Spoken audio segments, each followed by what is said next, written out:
అందరికీ praise lord. ముందుగా మనం ప్రార్థన చేసుకుందాం.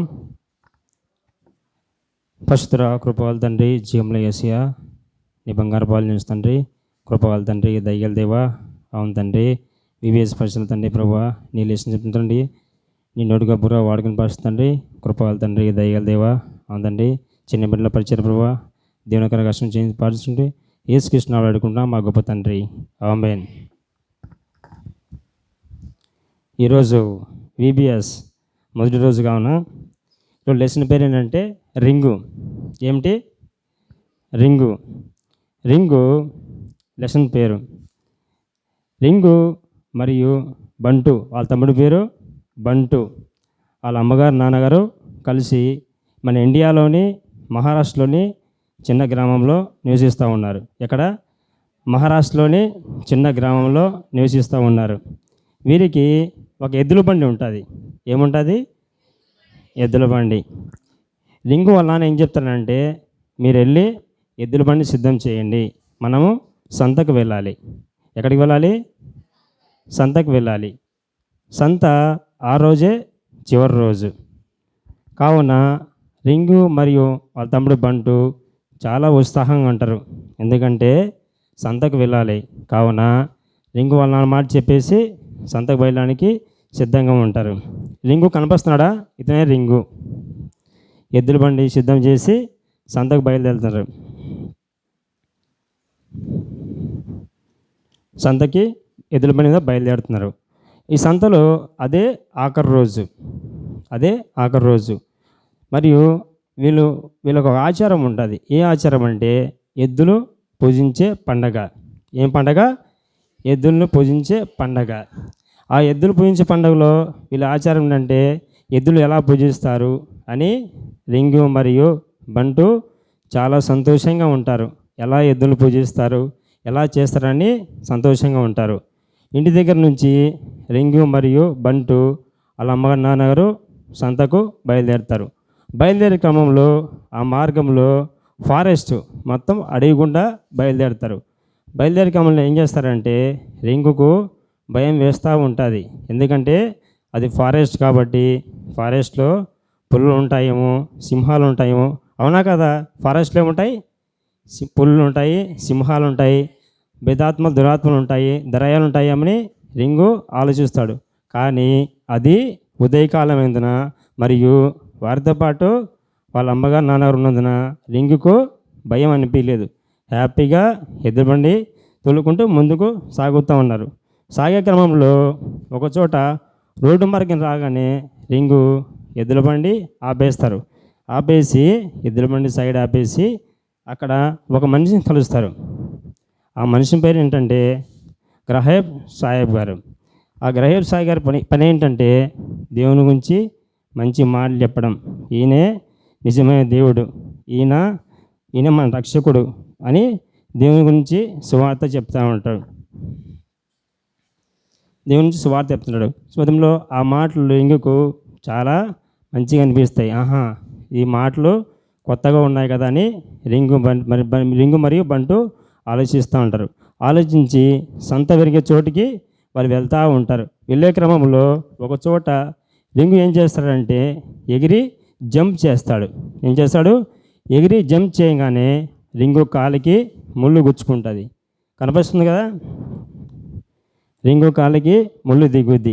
ముళ్ళు దిగంగానే రింగు అబ్బా అని చెప్పేసి అలాగే కూర్చొని బాధపడుతూ ఉంటాడు.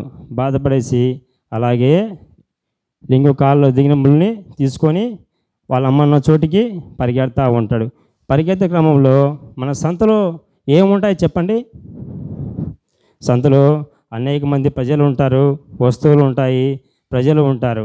వారందరూ చూసుకుంటూ వెళ్తూ ఉంటాడు.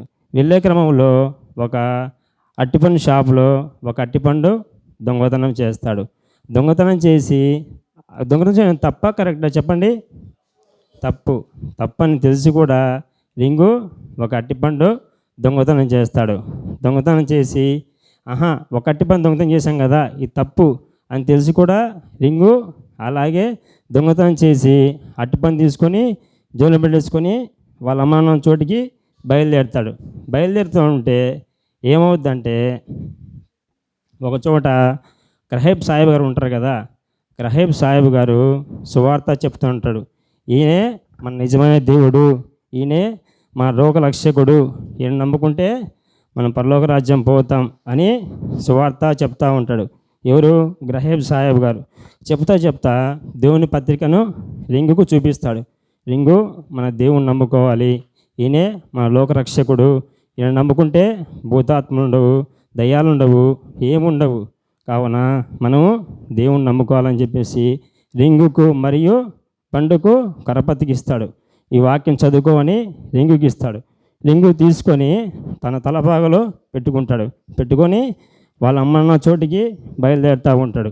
బయలుదేరుతూ ఉంటే రింగుకి ఏమవుతుందంటే ఒక చోట మంచి శబ్దం వినిపిస్తుంది. ఏం శబ్దం అంటే ఒకచోట పండు అనే వ్యక్తి, ఈ వస్తు పేరు ఏం చెప్పండి? హార్మోని వాయిస్తూ ఉంటాడు.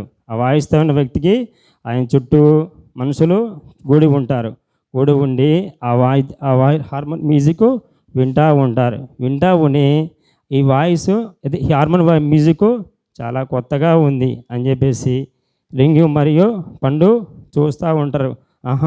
చాలా బాగుంది మ్యూజిక్ అని ఒక చేత్తేమో ఆ నల్లని తెల్లని బట్టలు నొక్కుతూ మరో చేత్తో ఆ గిటారు హార్మోన్ వాయిస్తూ ఉంటారు.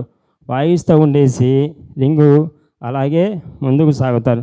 సాగిన తర్వాత పండు ఏం చెప్తారంటే, నేను కూడా నిజమైన దేవుణ్ణి నమ్ముకోలేదు, నేను కూడా మీ లెక్కనే విగ్రహాలు పూజించేవాడిని, చెట్లను పూజించేవాడిని, చాలాగా భూతాత్మలను ప్రేమించేవాడిని, నేను కూడా ఈ లోకంలో తిరిగేవాడిని. కానీ నిజమైన దేవుడు యేసుక్రీస్తు నమ్మిన తర్వాత ఈ లోకాన్ని విడిచిపెట్టేసి దేవుని నమ్ముకున్నాను. దేవుని మాటలు మన పరిశుద్ధ లేఖనం బైబిల్లో ఉన్నాయి అని పండు చెప్తూ ఉంటాడు. చెప్పేసి ఆ కరిపతి తీసుకొని రింగు మరియు పండు ముందుకు వెళ్తారు. ఒకచోట రింగు కాలుకు ముళ్ళు గుచ్చుకుంది కదా, గుచ్చుకుంటే రింగు కాలు అలాగే వాపు వస్తుంది. వాపు వస్తే కాలు నొప్పి ఏమాత్రం తగ్గుతా అలాగే ఆలోచిస్తూ ఉంటాడు. ఆలోచించుకుంటూ ఏం చేస్తారంటే రింగు ఎద్దుల పోటీలు ఉంటాయి కదా, దానికి సిద్ధం అవుతూ ఉంటే రింగు వల్ల ఏం చేస్తాడంటే రింగుకు దురాత్మ పట్టిందేమో అని చెప్తాడు. చెప్పిన తర్వాత ఒక భూతబతిని ఇంటికి తీసుకొని వస్తే ఆ భూతాత్మ ఏం చేస్తాడంటే రింగుకు ఒక టెంకాయ కొట్టేసి భూతాత్మలు పోయిందని చెప్పేసి ఆ దగ్గర డబ్బులు నాణ్యాలు తీసుకొని వెళ్తాడు. వెళ్ళిన తర్వాత అతలా ఉన్న చున్నీకి చాలా భయంకరంగా జుట్టు విరబోసుకొని ఉన్నాడు. అయినా సరే రింగు అతను చూసి భయపడతా ఉంటాడు. కానీ అతనేమో 2 మాయమాటలు చెప్పేసి వీళ్ళ దగ్గర డబ్బులు తీసుకొని వెళ్తాడు.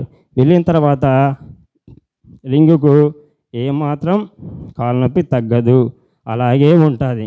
వాళ్ళ అమ్మగారు వస్తారు. ఎలా ఉంది రింగు అంటే, అలాగే మమ్మీ అలాగే ఉంది, కాలు నొప్పి ఏమాత్రం తగ్గలేదు, అలాగే ఉంది అని చెప్పి అంటే రింగు అలాగే బాధపడుతూ ఉంటాడు. ఈ ఎద్దుల పోటీ పందెం రాని రోజు వచ్చింది. అలా ఏం చెప్తారంటే, నువ్వు కంపల్సరీ ఎద్దుల పోటీలో గెలిచి ఇది మన కుటుంబ పరువు విషయము, గెలవాలి అని రింగు రింగు చెప్తా ఉంటే ఎద్దుల పోటీ పందెంలో రింగు పాల్గొనేసి ఎలాగైనా సరే ఎద్దుల పోటీలో రింగు పాల్గొనేసి రింగు ఆ ఎద్దుల పందెంలో గెలిచేసి ఎలాగైనా ఎద్దుల పందెంలో గెలిచిన తర్వాత ఇంటికి వచ్చి దీనంగా కూర్చుంటాడు. ఎలాగైనా సరే ఎద్దుల పందెం పోటీలో గెలిచావు, శబాష్ అని అలా చెప్తూ ఉంటాడు. చెప్పిన తర్వాత అలాగే దీనంగా కూర్చుంటాడు. రింగు కూర్చొని ఆలోచిస్తూ ఉంటాడు. నా కాలు ముళ్ళు దిగింది కదా, నేనేం చేయాలి అని ఆలోచిస్తుంటే వాళ్ళ అమ్మగారు వచ్చేసి, ఎలాగుంది రింగు అంటే, నొప్పి అలాగ ఉంది మమ్మీ, మరి ఏం చేద్దామంటే వాళ్ళ నాన్నగారు బుద్ధ వైద్యం తీసుకొచ్చి ఒకసారి కంట్లో కారం పొడి చల్లిస్తాడు. అట్లా గాలితో అనుభూతంగానే కంట్లో కారం పొడి పడంగానే ఆ నొప్పికి రింగ్ ఏం చేస్తాడంటే అబ్బా అని నొప్పి అరుస్తూ ఉంటే భూత బైబిల్ ఏమంటాడంటే ఆ దురాత్మ వదిలి వెళ్ళిపోతుంది, దురాత్మ వెళ్ళిపోతుందని చెప్తాడు. కానీ మన కంట్లో కారం పడితే మనకి ఎలా ఉంటుంది? నొప్పిగా ఉంటుందా ఉండదా? మంటగా ఉంటుంది. అయినా సరే లింగు ఆ నొప్పిని భరించుకుంటూ ఉంటాడు. అతను ఏమంటాడంటే దయ్యం పట్టేసింది కదా పోతుంది అంటారు. కానీ రింగుకు పట్టింది దయ్యం కాదు కదా, రింగు కాల్లో ముళ్ళు గుచ్చుకుంది, అవునా కదా అని చెప్పేసి రింగు అలాగే బాధపడుతూ ఉంటాడు. అలాగే మరుసటి కూడా వచ్చేసి వాళ్ళ దగ్గర డబ్బులు తీసుకుని పోయేసి మరుసటి వచ్చేసి రింగు కాల్లో ఒక ద్రవం పోస్తాడు. ద్రవం పోసిన తర్వాత ఆ నొప్పికి భరించలేక రింగు అయ్యో మొరని మొత్తుకుంటూ ఉంటాడు. అయినా రింగుకు ఆ నొప్పి తగ్గదు. అలాగే రింగు ఆలోచిస్తూ ఉంటాడు, నా కాలు ఎప్పుడు బాగవుద్ది, నా కాలు బాగోతే బాగుంటుందని చెప్పేసి రింగు ఆలోచిస్తుంటారు. కానీ ఒక్కసారిగా గ్రహాయం సాహెబ్ మాట చెప్పిన తర్వాత అవును కదా ఆ మాటలు మనం వినాలి, ఆ కరపత్రికలో ఏముందో చూడాలని చెప్పేసి రింగు ఆలోచిస్తూ ఉంటాడు. ఒక్కసారిగా రింగుకు చదవడం రాదు, కానీ అక్షరాలను గుర్తుపడతాడు. ఆ అక్షరాలను గుర్తుపట్టి చదువుతాడు. ఎలాగైనా సరే మనం గ్రహాయం సాహెబ్ని కలవాలి అని చెప్పేసి రింగు ఆలోచిస్తూ ఉంటాడు. ఈ దురాత్మలు భేదాత్మలు ఏమీ లేవు, నిజమైన దేవుడు యేసుక్రీస్తు అని చెప్పేసి రింగు ఆలోచిస్తూ ఉంటాడు. ఆలోచించుకుంటూ అలాగే నొప్పితో బాధపడుతూ ఉంటాడు. ఆలోచించుకుంటూ తన కాలుని దురాత్మలు పాడు చేస్తాయి, నా కాలు ఎప్పటికీ బాగుపడదు అని చెప్పేసి రింగు అలాగే ఆలోచిస్తూ ఉంటాడు.